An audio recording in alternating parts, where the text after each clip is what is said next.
Hi, hello, cześć. We are Rust Wrocław.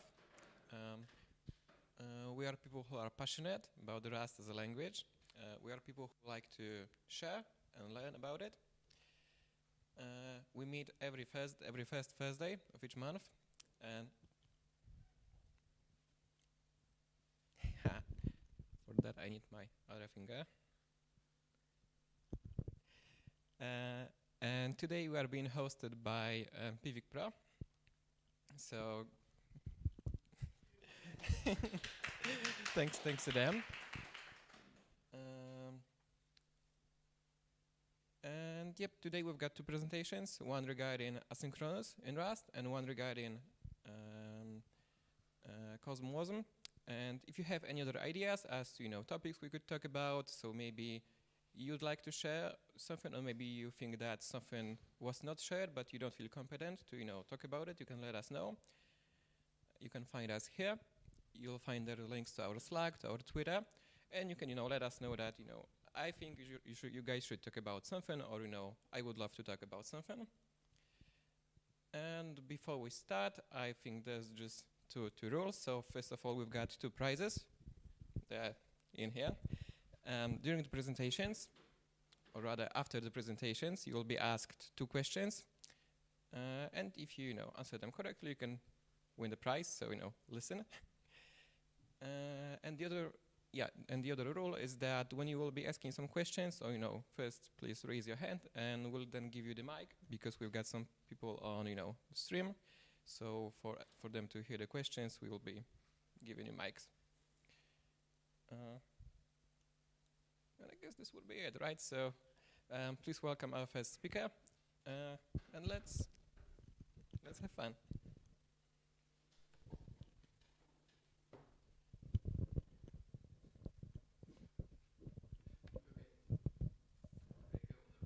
Yeah.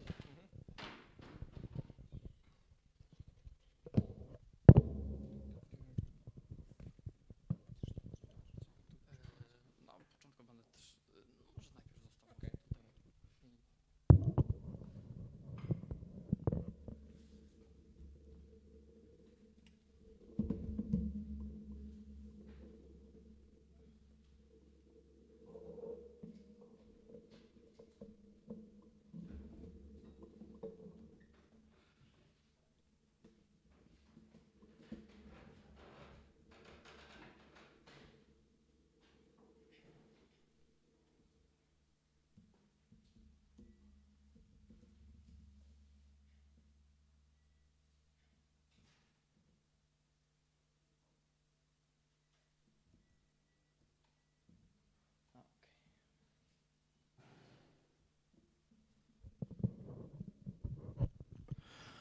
Okay. Okay, so hello everyone. Today I'm going to talk about Glomio, which is, as it is written here, alternative async runtime. How many of you used Tokyo? Okay, so at least for part of the audience, the topic may be familiar. Okay, but first of all, let me introduce myself. My name's Adam. I work at Pivik Pro as Rust developer for almost 4 years, and I'm mainly interested in databases development. Okay, so let's set some background. A few months ago, I started a research, and in this presentation, I would like to share with you the results of this research. Just that. Okay, so probably you've heard, or maybe you also agree that software doesn't keep up with hardware, and there are good reasons for that. For example, there are some abstractions in software because software has to be backwards compatible with some hardware. So it takes time to make a software that uses some hardware. But I like to look into the future from time to time. So I started to think what actually changed in hardware in recent years, and maybe some of those changes can be used now or in close future. So I started looking, and what changed in hardware in recent years, and what was most interesting to me was what changed in storage. And some pretty interesting stuff is going on, because we have new types of storages. First is non-volatile memory express, or NVMe, which is pretty fast, much faster than SSDs, and it's usually, because not always, installed in PCI Express slots. Also, there's persistent memory, which is installed in memory slots, and it's even faster. And what are consequences of such devices? When we take a look on latency of I/O operations, it's often under 1 microsecond. So it's much faster than standard SSDs or hard drives. But actually, what does it mean, that 1 microsecond? When we take into account that single Linux context switch, thread context switch, takes from about 1.2 to 5 microseconds, then we can realize that theoretically context switching becomes more expensive than file I/O. Theoretically. Wow. Okay, but it's only theoretically. What happened, what changed in software in recent years?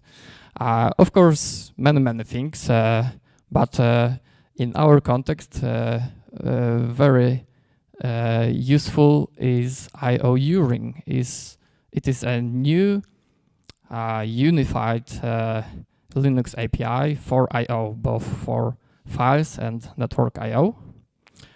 And it is a huge innovation, actually. Of course, there are many other Linux things, right, like eBPF, but it's not relevant to this presentation.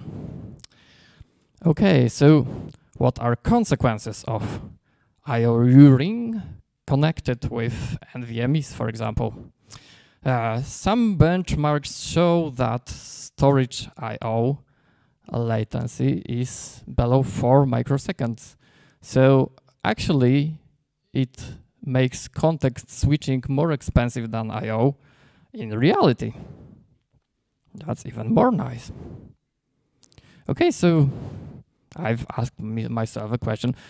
What can I do as a Rustacean to utilize this phenomena, this change? Is there anything I can use already on production? Or maybe there are some crates, frameworks, and so on that I can observe and use in future? So I've stumbled upon something that is called thread per core. And what is a thread per core? This is, let's say, an architecture, application architecture that implements some assumptions. And these assumptions say we spawn as many threads as we have logical cores in CPU.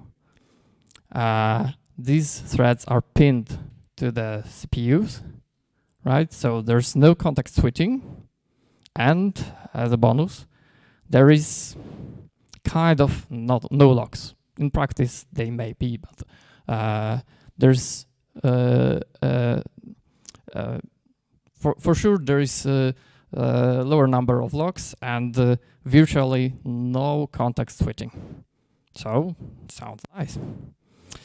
Something more about thread per core. It was introduced in production by C-Star framework, which is written in C++, which powers two databases at least, ScyllaDB, which is white column store, and it is a replacement for Apache Cassandra, and also Red Panda, which is a replacement for Apache Kafka. And these products are quite successful, and as a consequence of implementing thread per core, they also implement shared nothing architecture, which means that they shard data they process. So each thread processes only a portion of its data. And the boundary between threads is not possible to cross during processing, because some kind of communication is, of course, possible. Okay, so I'm a Rustacean, not a C++ developer. So I started looking something in Rust, and there is something in Rust. It's Glomio, our today's hero, and it's not only inspired by C-Star framework, it is created by creators of C-Star framework. It implements the same principles as C-Star frameworks, and from the beginning it uses I/O uring, and also it uses direct I/O by default, but also buffered I/O is possible. This is because it is targeted mainly on the latest hardware, like, for example, NVMe. Okay, so we have some background. So maybe let's take a look on how some fundamental differences between Glomio and Tokyo look like. And this is no coincidence that Tokyo authors didn't want to make some design decisions, Glomio authors did. So first of all, Glomio uses thread per core architecture, as we know, which makes tasks bound to certain threads, whereas Tokyo uses work stealing scheduler, which means that tasks may be executed by some other thread they were created, for example. Also, Glomio uses from day one I/O uring, but Tokyo doesn't. For each core it sees, it spawns a thread for blocking tasks, and on those threads also file I/O is executed, because essentially file I/O async read, for example, or implementation on file struct is blocking. Okay, but why Tokyo didn't choose thread per core, and they are implementing work stealing scheduler? First of all, work stealing is nothing new, and most async runtimes in other languages use work stealing schedulers, because let's look at the diagram. We have two threads. Each of those threads has a queue with tasks, and what happens then when one of processors on that thread doesn't have any tasks? It goes to sleep, but before it goes to sleep, it searches in other threads whether they have some tasks on their queues, and if so, it steals them.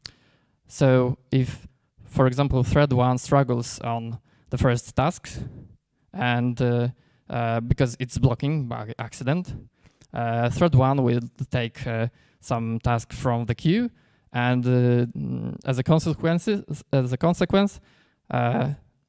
thread 0 is not blocked, and thread 1 is not underutilized.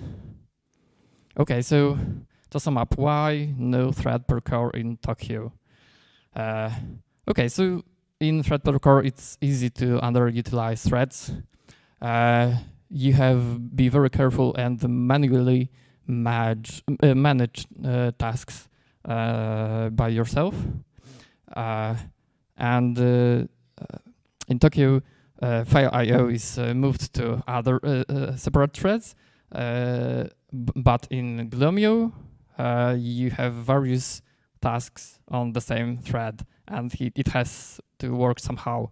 So it is much less user-friendly than Tokyo's way. And what is even more,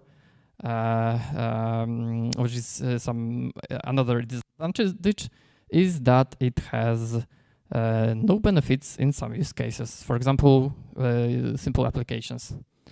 So it was a very good decision to implement work stealing.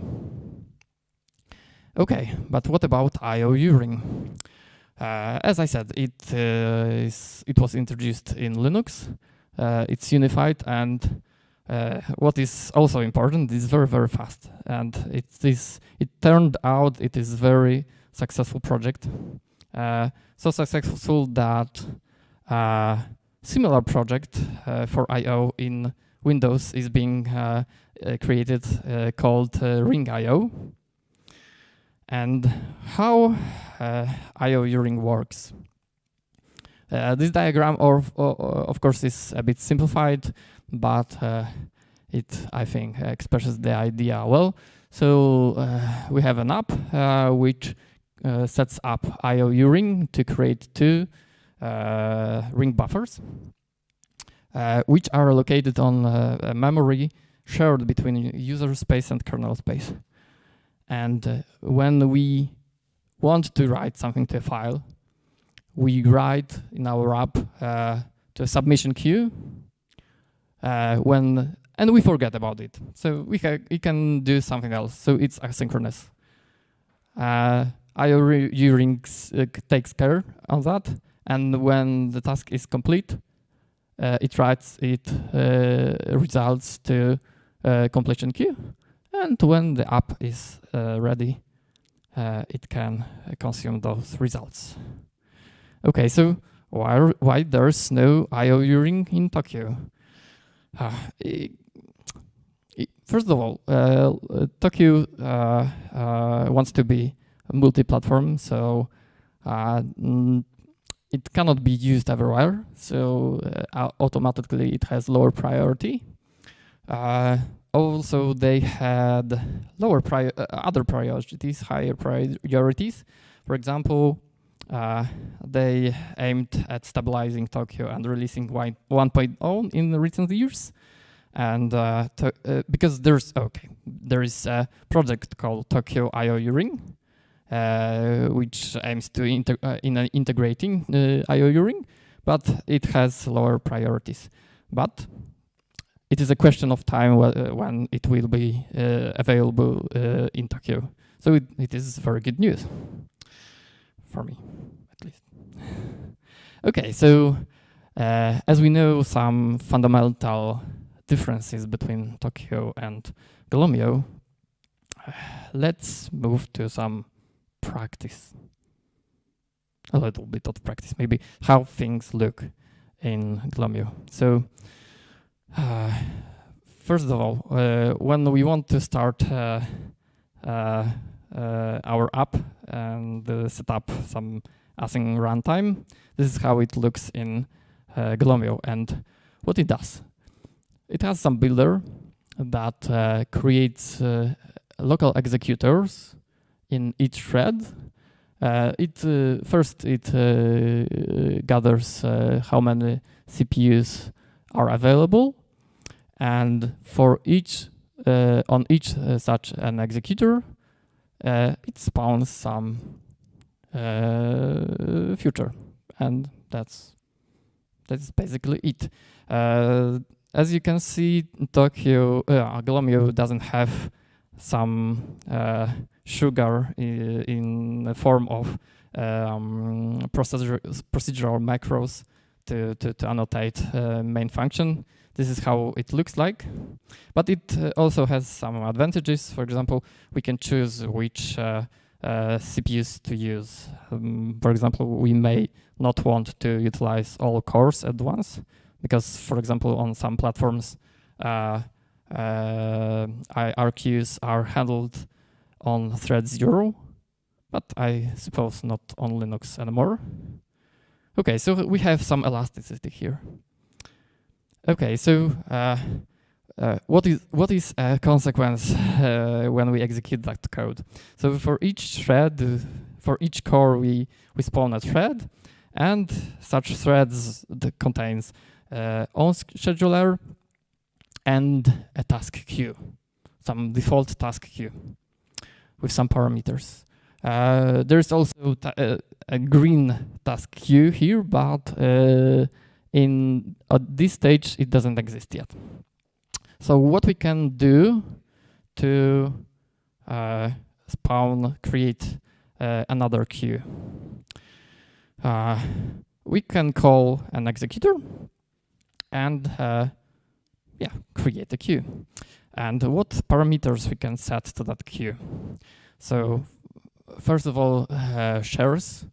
These are shares in CPU time. And how we calculate actual share?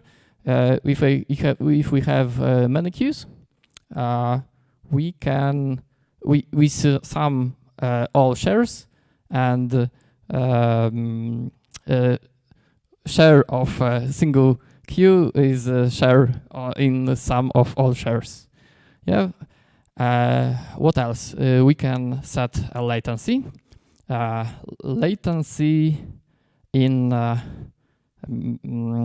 sense that some tasks have to preempt because they are, for example, CPU intensive, and this if we said that latency matters, and we, for example, said that we want to print once per, for example, 50 milliseconds.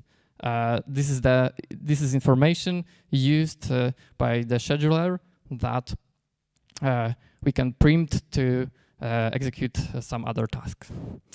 And by default, each queue has 1,000 shares, and this example queue has 200 shares, which means that basically it has lower priority, and we can execute some background stuff. For example, when we take Redis makes, for example, it creates an append-only file, and this is a perfect configuration for such task that in background we have to create some file or append some data to some file. Okay, besides normal queues, we have something called deadline queues. These are also mainly useful for background tasks, and they're quite nice for me because maybe an example. Let's suppose we have a database and we want to create a backup once an hour. We can create a deadline queue for such tasks and set a deadline for 1 hour, and scheduler will try to execute tasks on that queue within that time. Not much earlier, not later than, in this example, 100 seconds, or in our backup example, 1 hour. And to achieve that, Glomio uses control theory, which is widely used in industry. For example, cruise control in a car also is based on control theory on PID controller exactly. And okay, so this is something not very common in software, but it's something that could be in other frameworks too. Okay, so besides queues, we have to make tasks cooperative. What does it mean? As we have on one thread file I/O, network, something more CPU intensive, especially if we have something more CPU intensive, and it takes time. It has to yield to the executor from time to time in order to not block the thread. Something similar is available in Tokyo, but it's not mandatory because Tokyo has that budgets. Here, if we do not yield from time to time, we block a thread. So we have to be careful and remember about that. Okay. Also, as each thread has its own share of data, some shard of data, and let's suppose it happens that we received a request and it goes to wrong thread because we can, for example, spawn a TCP listener, and we can spawn this listener with option reuse port, which means that each thread listens on the same port, and as a result, kernel shuffles in which thread the request should go. So what happens when it goes to the wrong thread? It has to be moved somehow to the right thread, and there is some logic we can configure to make that happen. It has some disadvantage. For example, it makes some additional overhead, and actually now Glomio doesn't have any better solution. In Sister Framework and ScyllaDB, for example, it was solved in a way that clients of those databases are aware that what shards are and where to send data. Okay, so how file I/O looks like. There are various types that can be used in different situations. For example, buffered file for random I/O. DMA files, direct memory access file, is for sequential I/O. And what is also nice and I think it's quite useful is immutable files, which are files that we just create, send there some data, and we can seal such a file, so it becomes read-only. So what is a use case? For example, we create that backup, and in order to not to seal it, to prevent it from overwriting or destroying in any way, we can seal it, and actually it's safe, at least from perspective of our app. Okay, so besides, what are Glomio's requirements? Quite new kernel. That's okay, maybe not so new, but 5.8, it's not so old. RAT 158 and VME disk, but actually it works without it. And totally different kind of way of thinking about async tasks and careful implementation by the user. Okay, so this is the time for practice, actually. Okay, so to demonstrate you some stuff, I've created two small Redis servers. They kind of speak in the Redis protocol. In reality, they just respond with null response in Redis protocol, whatever request they receive. And Also, they expire keys after 30 seconds in the background. Okay. Keys are kept in the hash map. And snapshot on disk of that data is created once a second. And of course, it's implemented in Glomio and Tokyo. And how's the time? Okay, it's quite early, so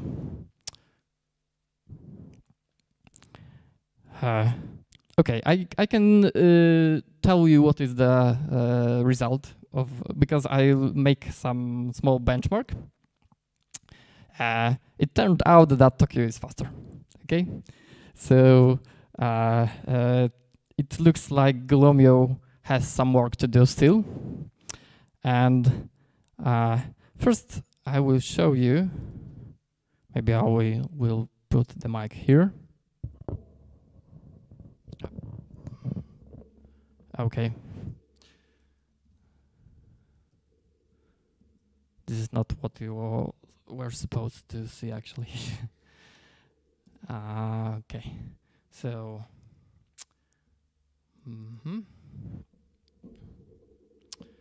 Okay, what do we have here? We have Glomio. And what Glomio creators do, they make benchmarks.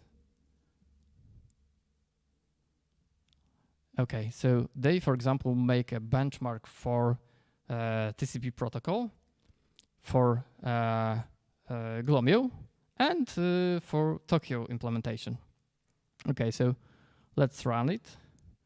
Don't bother with warnings. Yeah, it's running. How was your day, actually?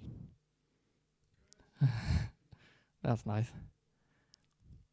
We'll wait some time. Okay, so in a few seconds we'll see some results. Yeah.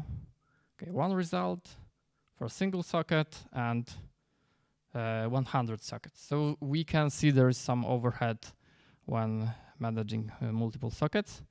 Okay, there is also benchmark for Tokyo TCP. Let's take a look on it. Of course, it will take some time. I think I have some time.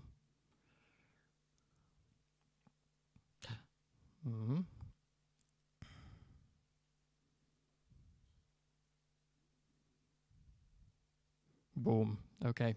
So, as you can see, there is a difference. And it's significant because for single socket, there is, okay, actually, Glomio, it's not much slower. But in case of many sockets, it's, okay, it's quite slow. But there is some advantage in case of Tokyo because a benchmark for TCP in Glomio uses only 2 CPUs. So let's make the benchmark more comparable. Okay, let's make Tokyo see only 2 cores as Glomio sees. Let's run it once more.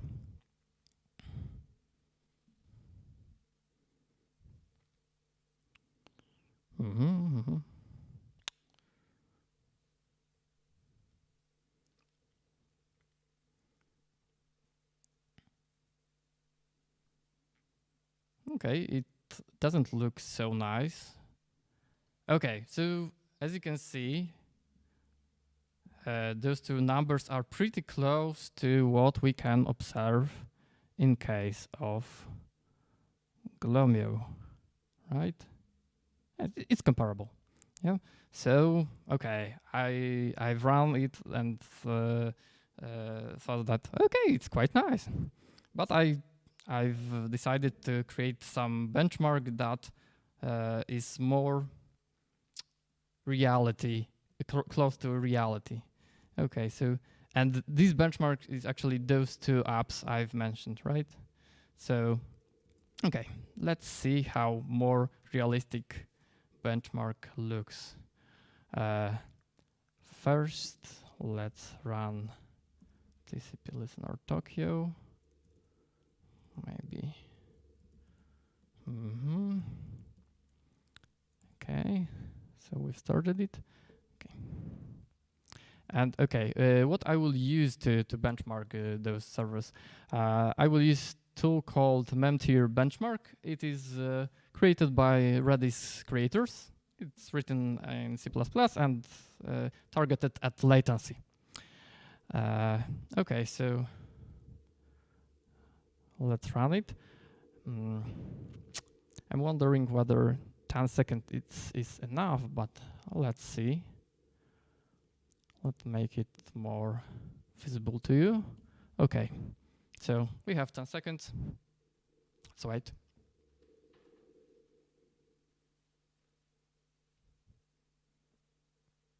And yeah, and we have results.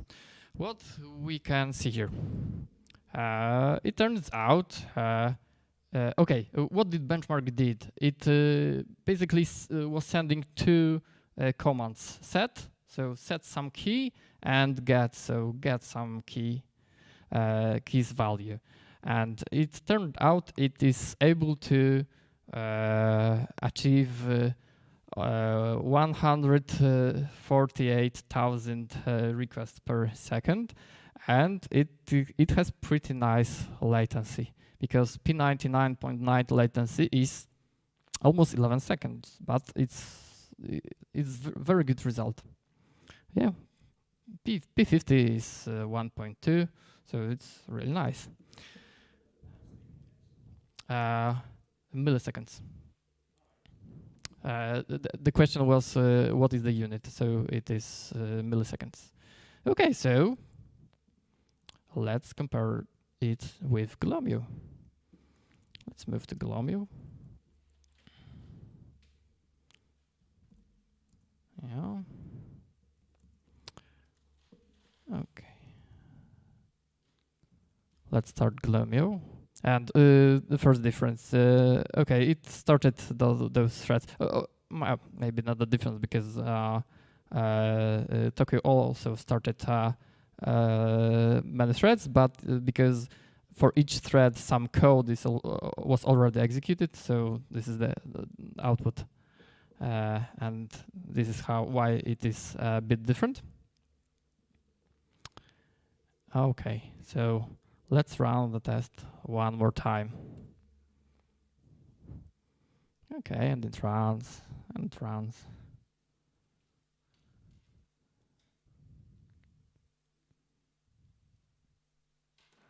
Okay, so what we can see, Glomio achieved 126,000 requests per second, and its tail latency of P99.9 was 85 milliseconds.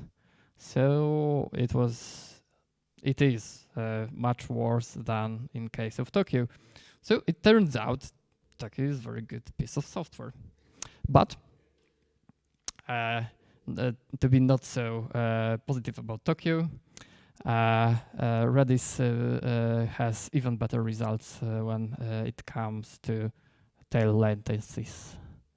Okay, so as you can see,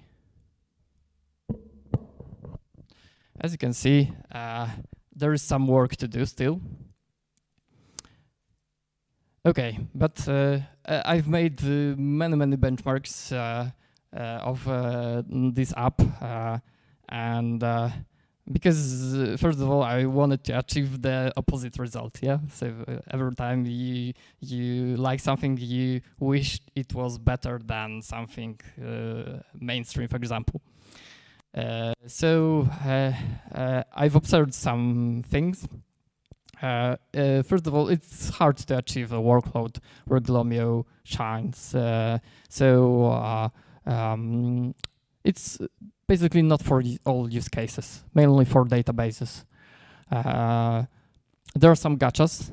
For example, Glomio timer sleep is blocking, and I had a very hard time with realizing that and replacing that with something else. And there is something like else, but it's far from elegant. Glomio's performance drops drastically when we share cores with some other apps. For example, if I would run that benchmark on this laptop I'm presenting you this presentation, the result would be much worse than in the case of separate servers. But besides that, it has some very nice, interesting features. I love and I wish I had them in other frameworks or even other databases. For example, we use ClickHouse each day, and it will be great if it had any way to manage its tasks, especially background tasks. Okay, are there any alternatives? The answer is yes, and it is a framework created by Chinese ByteDance, Mono.io, but it doesn't provide any utilities to manage tasks. You have to do it manually without any help. So it's even harder to use, but it claims it's even faster than Glomio. I didn't check. Okay, to sum up, at least for me, thread per core is a very interesting concept. Glomio is worth considering, maybe for future, maybe for now for some people, especially if we want to develop some database or are interested in some database intensive, data intensive software. It has some very nice ideas, which could be also in other frameworks. So it is worth to watch its development, and maybe it will be a thing in future. And also it's also used in production at Datadog. So it's battle tested. And that's all. Thank you.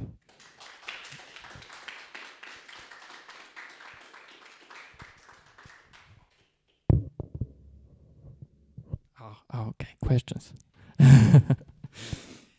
Yeah, so you mentioned that you'd recommend, or at least, could you go back to the previous slide so that I do not mispronounce what you said? Okay, so it says that Glomio is worth considering if one wants to develop a database, but at the same time, the benchmark you've shown proved Glomio to be the worst approach, right? So what's the trade-off here? What can you gain by going with Glomio? Okay, first of all, control over tasks. So you have no situations like, for example, you have to compact something, you have to compress something in background, and it utilizes all your resources. Yeah. So yeah, especially in that area. The goal of Glomio and thread per core is to have very low latency, stall latency. So they have to work on that. So from that reason, I cannot at 100% recommend it, but I wish it will change in future. So yeah, that's pretty much all. Yeah, thank you. Yeah, the dedicated queues, so like queue for compressing or for handling some stuff, that seems like a convincing argument. Yeah. Yeah. Thank you. Other questions? Maybe from.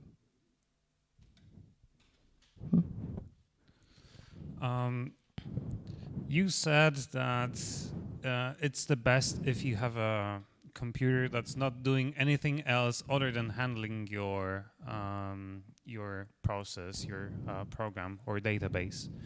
So would it make sense to deploy anything with that uses Glomio under the hood on like a cloud environment where resources are shared by possibly many clients? Yes, this benchmark I've run on this presentation was run on cloud, and I also checked whether how it behaves when I run something else on that machine.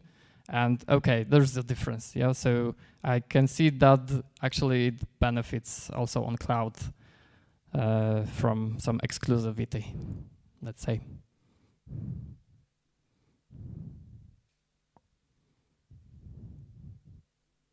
Okay, it looks like there's no other questions, so okay, maybe on YouTube there are some questions. There are none. Okay, so maybe later. Okay, so thank you very much, and see you next time.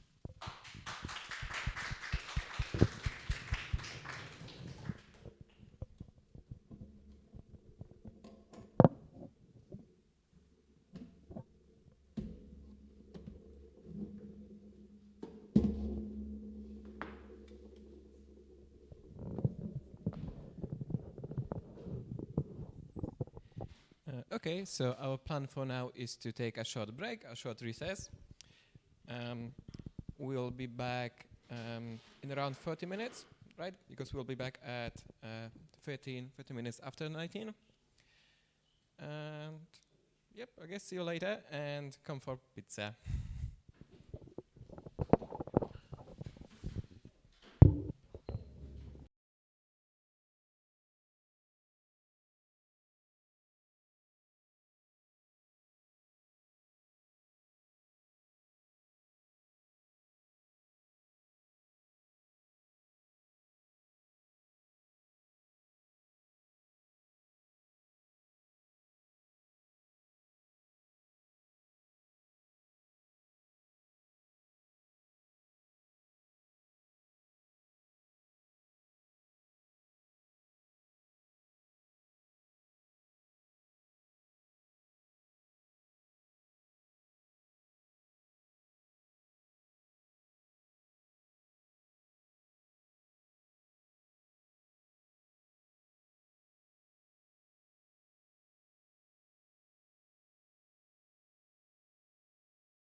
Okay, so we're back after the break. We'll be starting with the second presentation now, but just before, well, you cannot see, if you're sitting here, you cannot see the QR code anymore, but we'll show it later once again. But when you go to that QR code, you will be able to take a survey and, tell us if, what do you think of the meeting? Tell us if, there's something you would like for us to, prepare for the future. And just before we start, one last word. I wanted to remind you that we'll be having, the little Q&A session later, when you will be able to win, one of those bags. So just listen, I guess. Thank you.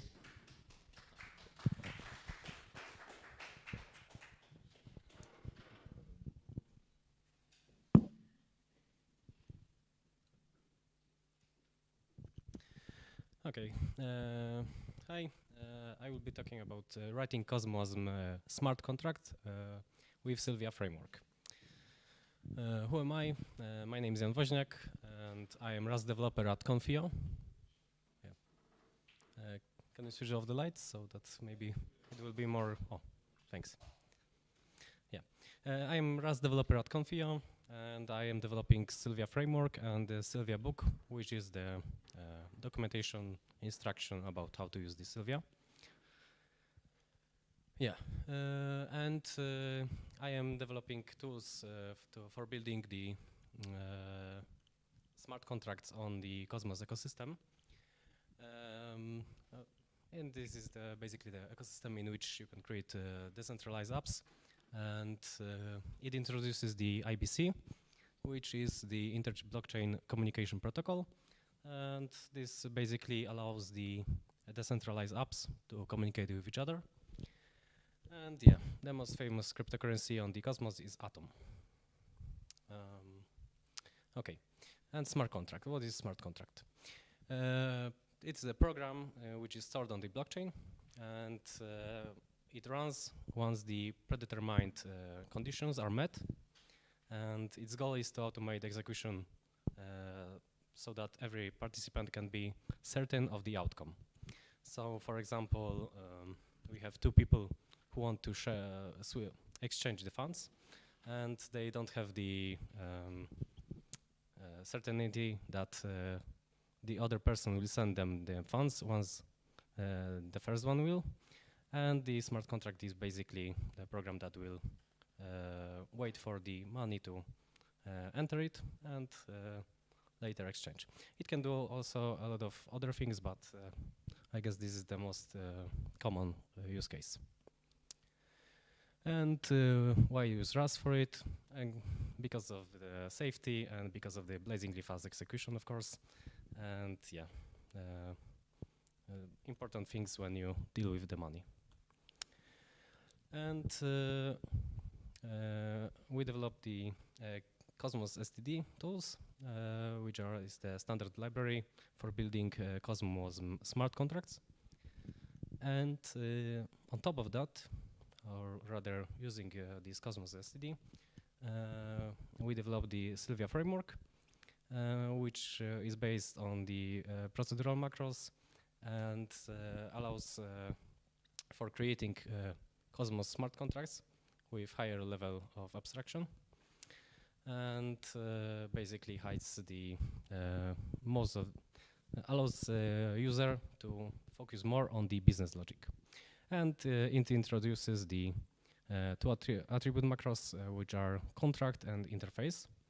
And the first one is used on the contract input block, and the second one is used on the trait. Okay, I will switch now to code and show you some examples.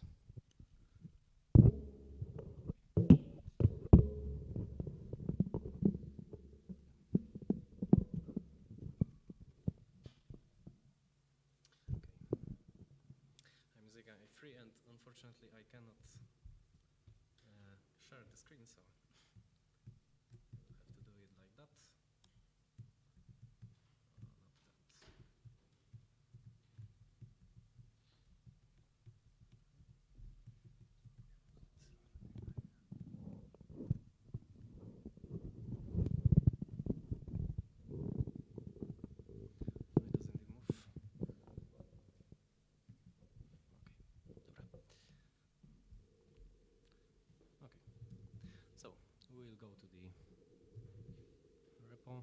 prepared. And it's called lecture, I believe. Okay. Okay. So let's start. Maybe some view. So we will have the first. I will introduce how it was done with the Cosmos STD, and this was the previous approach. And later I will show you how Sylvia automates some things for us. So let's start with cargo tunnel. And oh, I have no internet connection. Yeah. And what's important? Important is that smart contracts, Cosmos smart contracts, are built as WASM targets. So we have to set the create type as CDA CDLib, CDY-lib. I'm not sure how to pronounce it. Yeah. We also have the lib, but it's mostly for the schema, for the JSON schema. And yeah, so we have some dependencies here. Cosmos schema is basically for generating the schema JSON, which shows the API of our smart contract, so that the users can look into the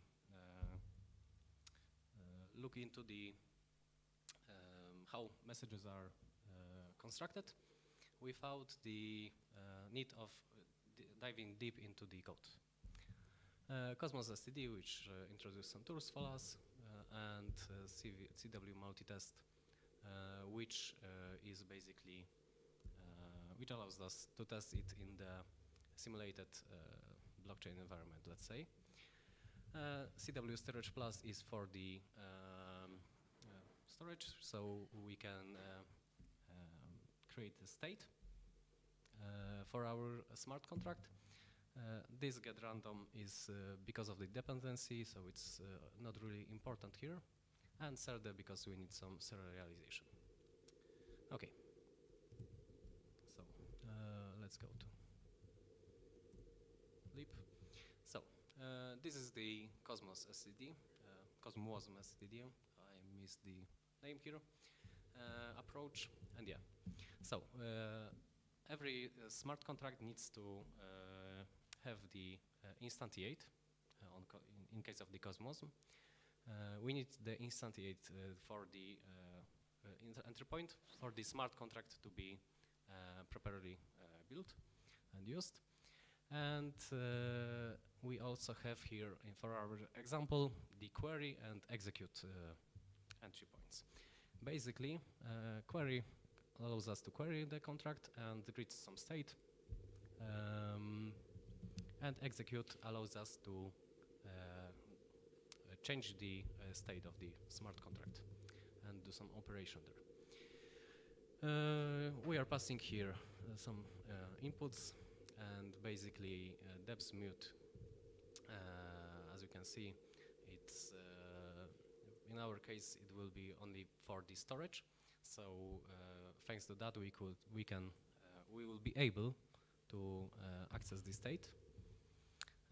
Environment which we won't use, but it has some nice things like blog info, which shows us at which point of the blockchain we are, so the height, the time, and so on.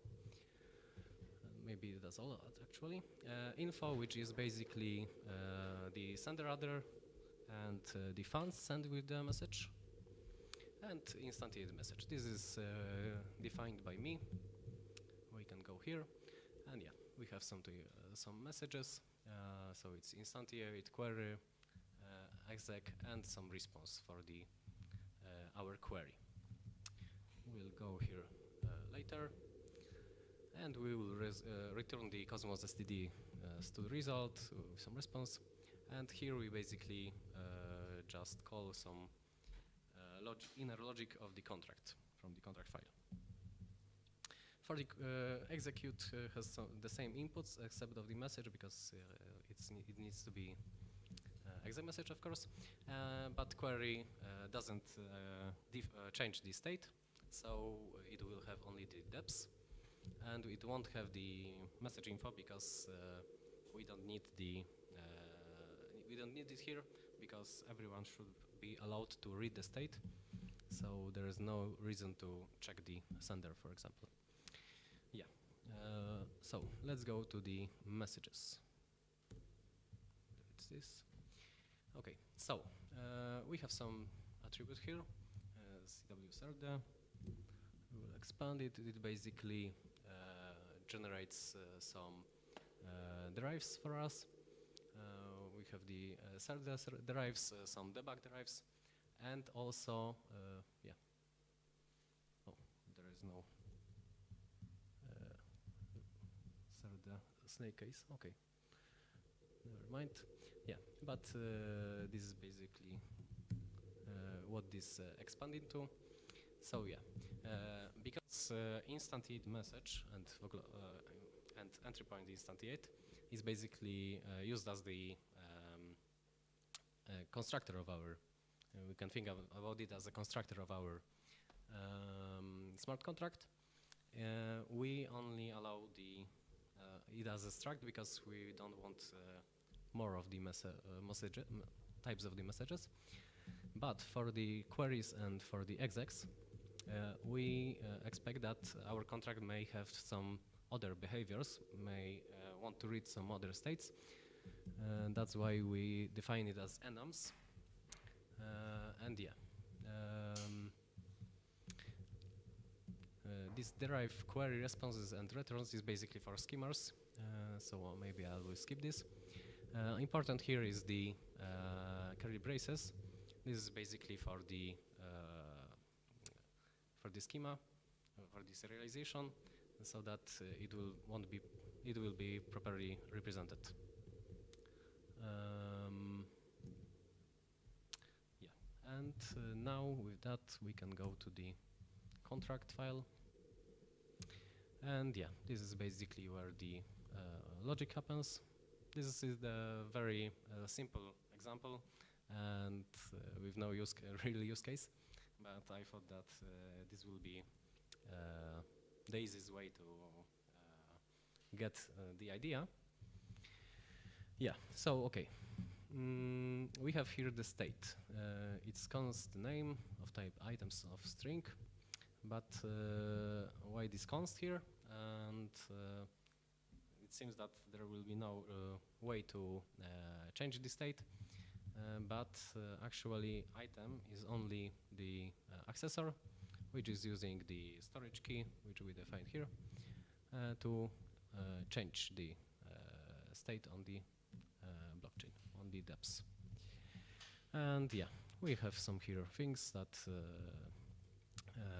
we'll just save it, save the name forwarded from the instantiated message. We'll have some dispatch for the query, and which will call the method, the logic for the exact variant. And it's important that query responses, as they are custom types, they need to be serialized to binary.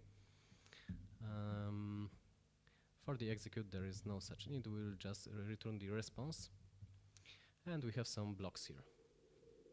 Okay, blocks of logic, and this basically is simple, just like something like hello world for the smart contract, let's say. This will just actually say hello, Jan, in case of our tests. Yeah.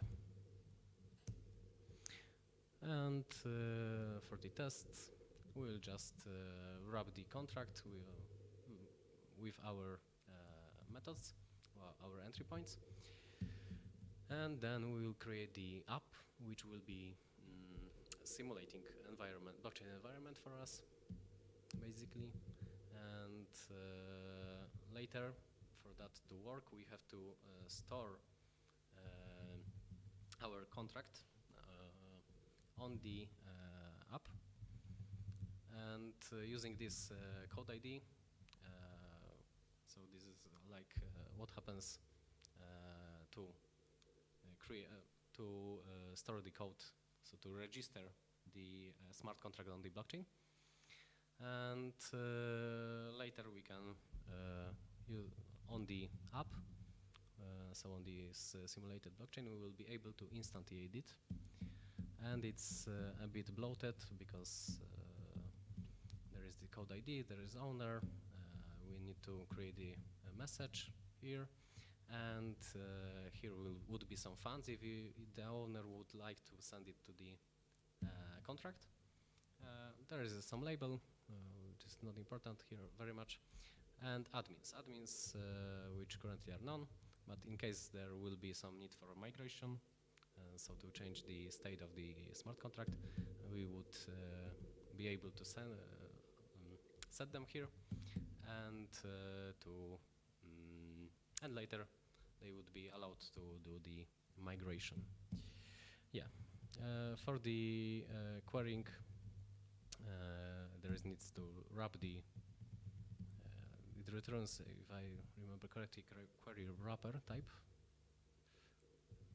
Yeah, query wrapper, and it allows us to on the smart contract of ours to create the message and send it for the query, which would return the response we created, which will properly set here.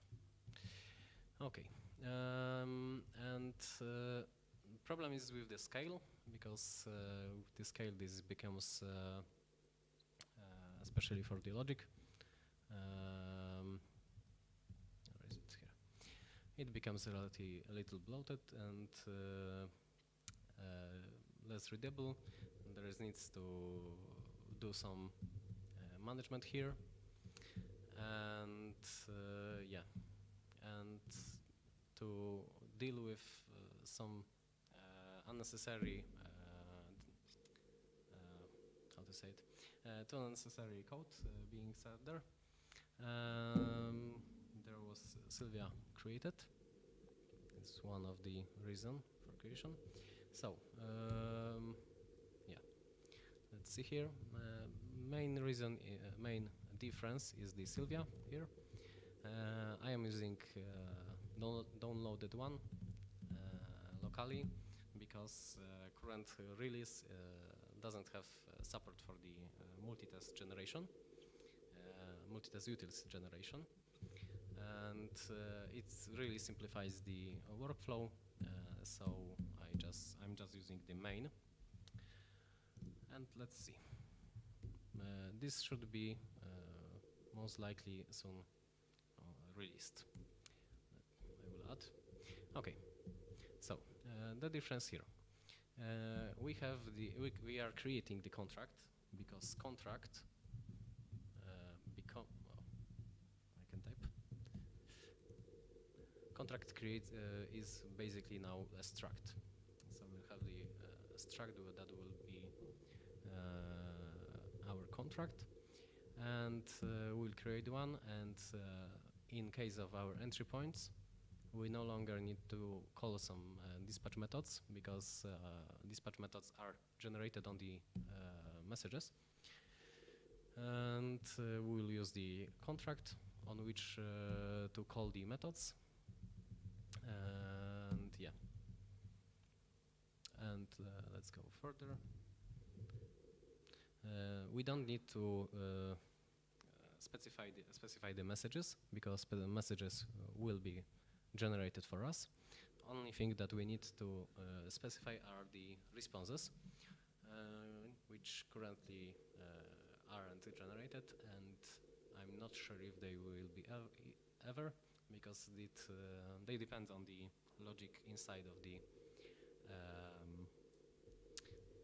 logic inside the how to say it, on the method.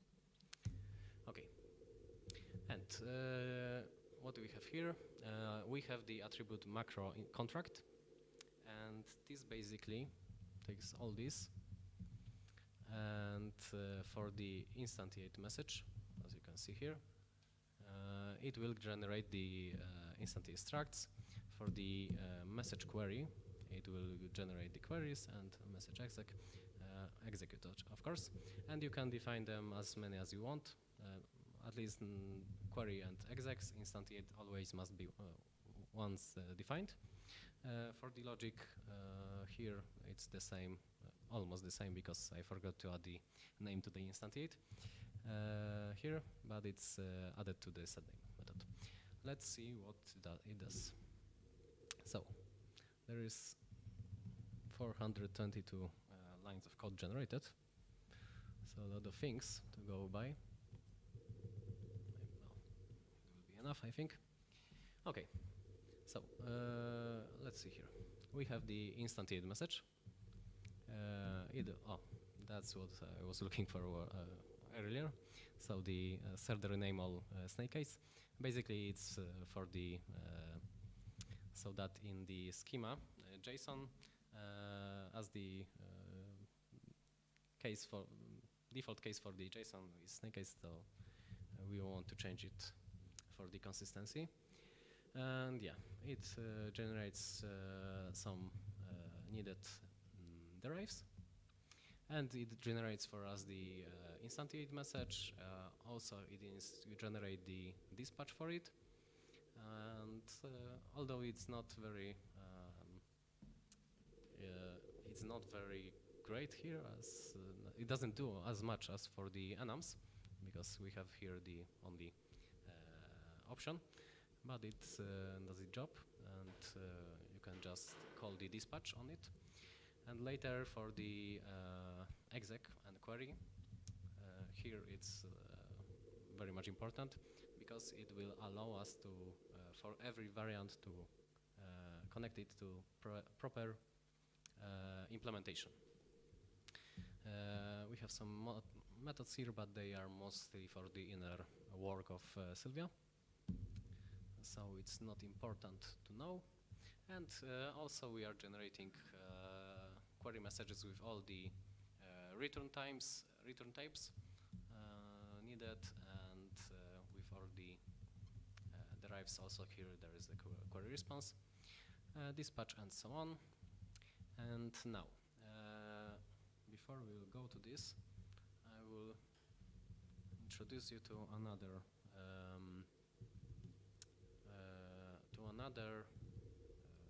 attribute macro of Sylvia, which will be interface.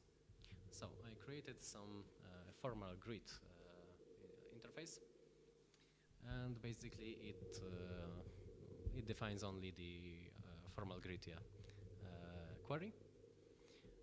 We need to define the error type for it, of course, and yeah, some tests to check the generation of it and deserialization. And yeah, what it does, I hide it, okay, we'll go there.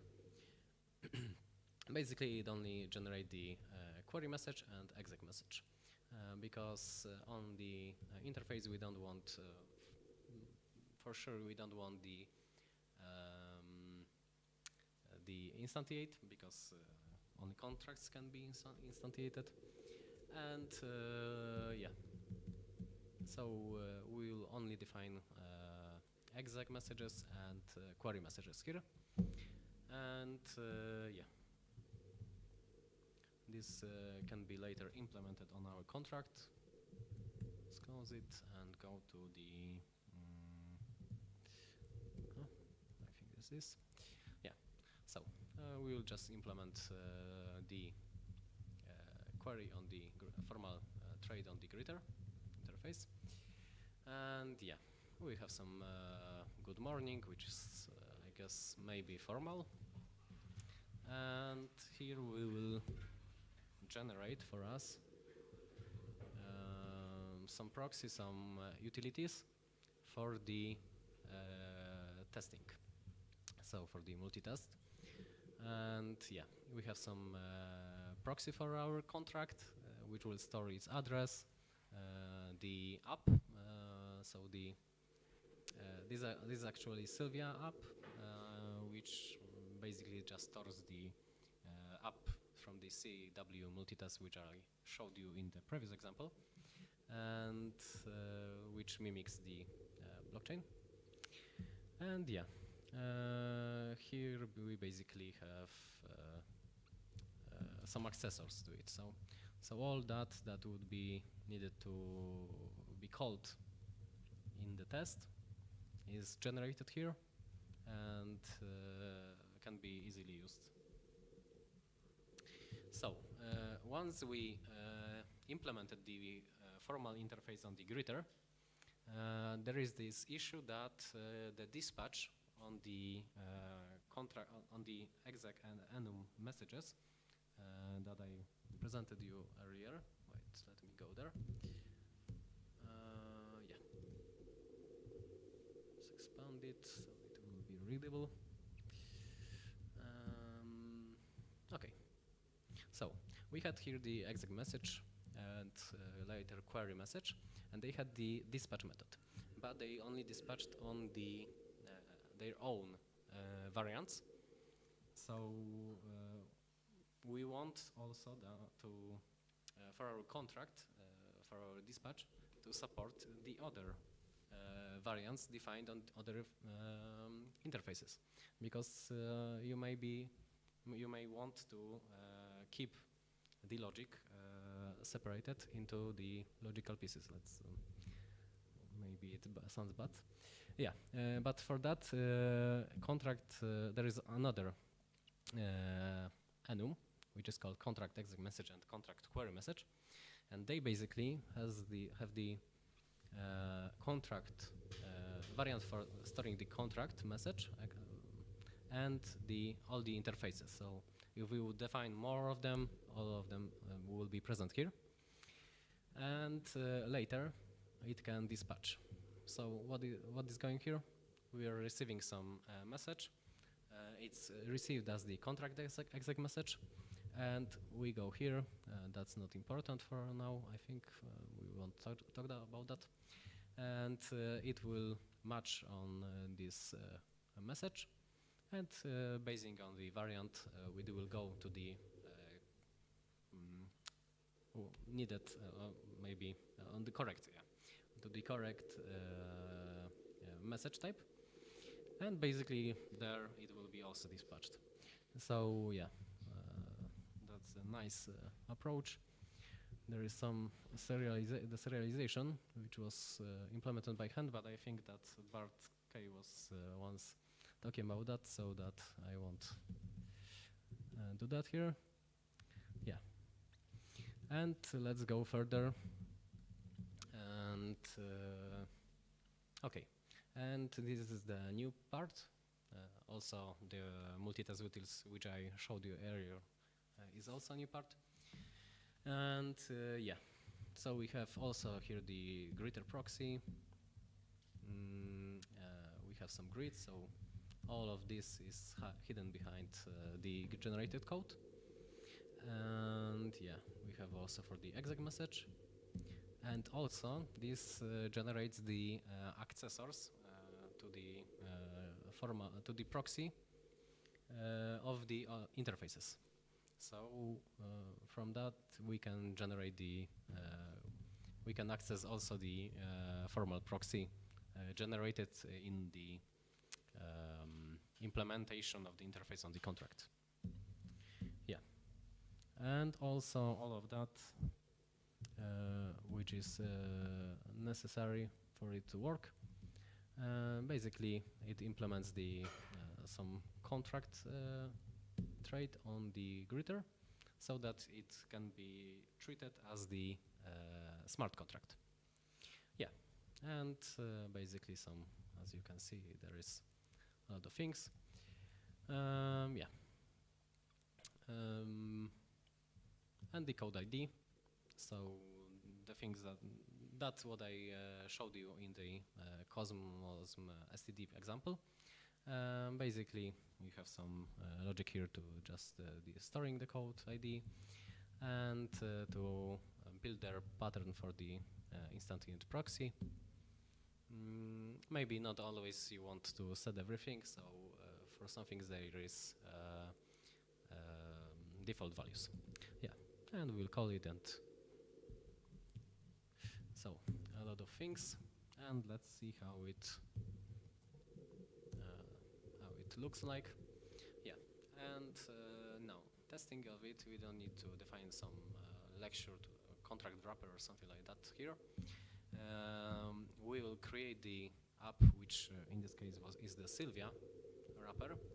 So we have the RESL here of the CW multi-test app. And we will create this code ID, greater code ID generated type, some owner, and yeah. And basically from this point we can just call the code ID on which we would like to instantiate. This will call it the instantiate on the app as we earlier did it on in here verbosely. We can maybe want to set some with label, why not? And once we are fine with the all the values set, we can call the call, which will result some return some result, and unwrapping it as it works. Yeah. And yeah, so that's here. I forgot about that. The instantiate might should have the name string parsed, but I fixed it in the exec. So let's call it. So we want the set name on the contract. We just pass it there the value Jan, which is my name, and the sender owner will call it and wrap it. Really straightforward and for me nicer to look at. And let's query the grid, and yeah, what happens here? We'll just call on the contract the grid and unwrap it, so it's very much more clear. And yeah, everything there works. I will later check, but I'm not sure if without the internet connection. There's sometimes there are problems, and yeah. And also for testing the formal interface, basically in this case we will just access it through the proxy. So we'll go for the formal proxy and the formal grid, which is generated there. We'll unwrap it, and everything here should work. Yeah. Okay. Just for the science, yeah. Okay. I'm not sure how we are with the time. Oh, it's 15 to. Okay, so 8 minutes? Yes. Okay. So maybe we will go to the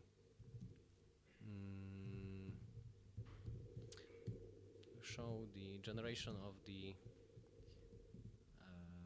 schema.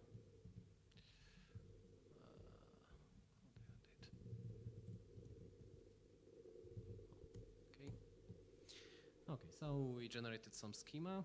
It's basically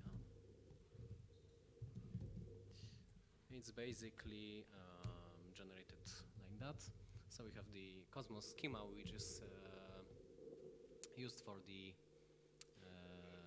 generation of schema JSON, and we will pass there our messages and call the write API macro. And what's the output of it? I'm not sure if we can access it here. Oh, no, we can. Yeah. So basically, this is for the more for the user, so that he can see here, look at here, and get all the information about the messages and so on, so that there is no need to dive deep into the code. You don't need to know how Rust how Rust works and so on. Yeah, and maybe one more thing.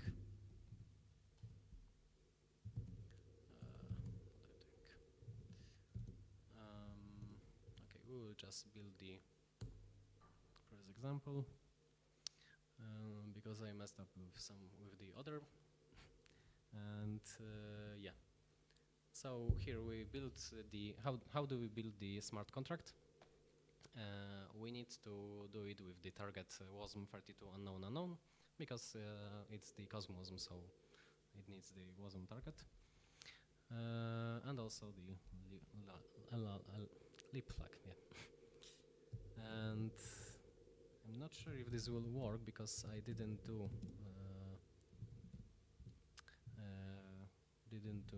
a feature for the entry points, but maybe, let's see.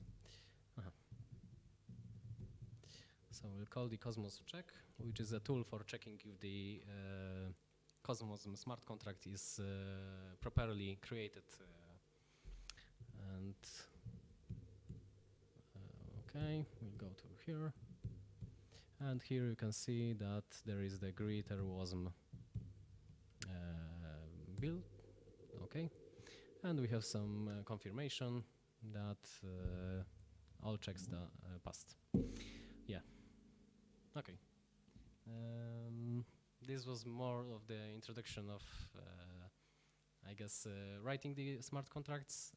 I'm not sure if for the future you would like to see more about the procedural macros that are behind it, and maybe for me to talk about it, then yeah, you can just ask, and maybe I will prepare some presentation in the future. Okay, I guess this will be all for now. We have 5 minutes, yeah? Yeah, 4. Yeah, okay. So I guess not much more to show you, so we can end it here. Thanks for thanks for listening. Yeah.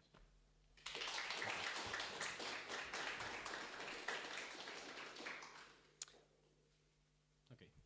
If any questions, please not hurt.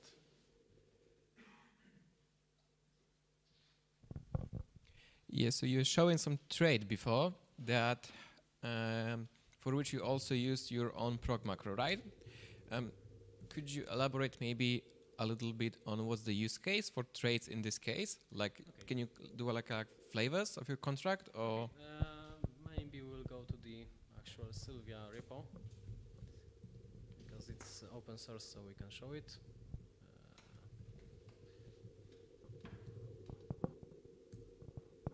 Yeah. So, what's the use case? First of all, it allows us to put the logic into separate files, into separate modules, so that we won't be bloated with file that with the contract that does everything. We can separate it to some modules, and later we also can, like for example, we can define the behavior maybe on. Here we will have the CW1 whiteys, and CW1 subkeys. CW1 is the interface, so it's the trait, and it's implemented on the CW1 whitelist. But then CW1 subkeys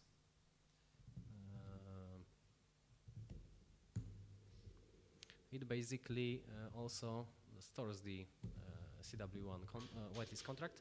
So there is a possibility to reuse the logic existing, so that there won't be,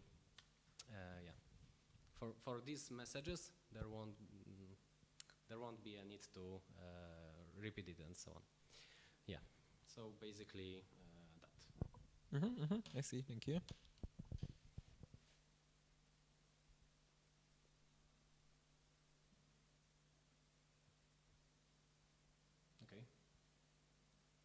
If that's all, then thanks.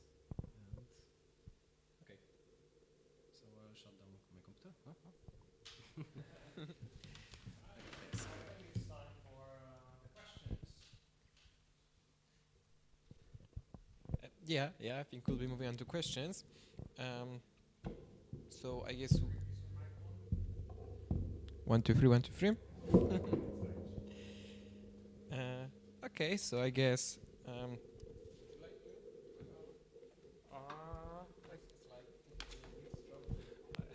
yeah, I could. All right, so as we said before, there are 2 questions, one for each presentation we had, and you've got a chance to win some cool gadgets. So yeah, let's invite Adam to ask the first question.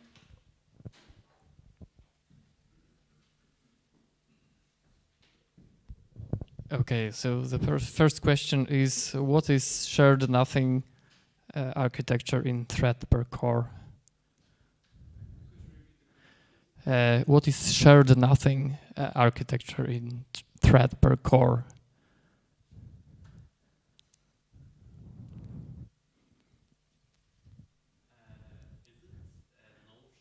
Wait 1 second.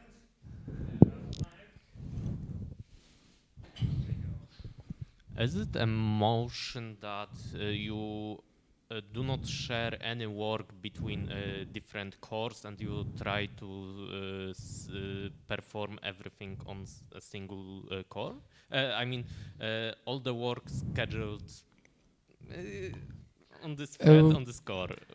Yeah, actually, yeah, the sense and the direction you're going is correct. So yeah, that's a good answer.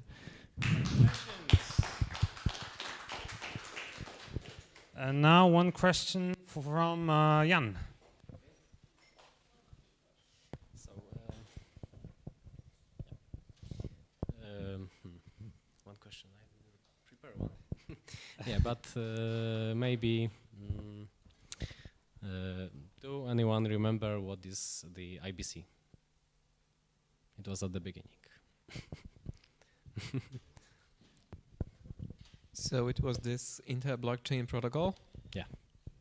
Communication protocol, yeah.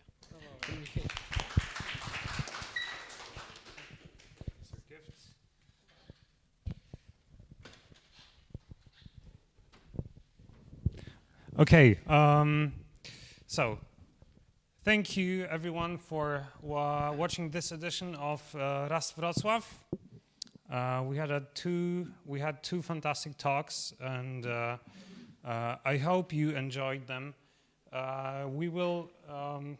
You cannot see it now, but on the stream you will see a QR code to the questionnaire that we prepared for you. We want to know what you think of the presentations, and what would you like to see on the next Wrocław meetup. So again, thanks a lot for watching, and until the next time, goodbye.